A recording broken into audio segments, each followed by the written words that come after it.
కారుణ్య బేతెస్త మందిర్ కోనేరుపేట వారు నిర్వహించు mega Christmas. తేదీ December 8వ తేదీ అనగా ఆదివారం సాయంత్రం 6 గంటలకు. స్థలం ఎగ్జిబిషన్ గ్రౌండ్స్, నూజివీడు. వాక్యోపదేశకులు అంతర్జాతీయ వర్తమానికులు బ్రదర్ ఎం అనిల్ కుమార్ గారు.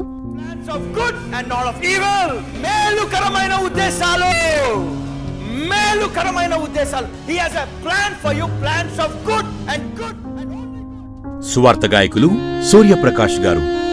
సభాధ్యక్షులు పాస్టర్ టి ప్రభాకర్ గారు. Music Chintu keys and team.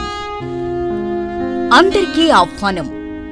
ప్రేమతో ఆహ్వానించువారు పాస్టర్ టి జ్యోతివర ప్రసాద్ గారు మరియు సంఘ సభ్యులు.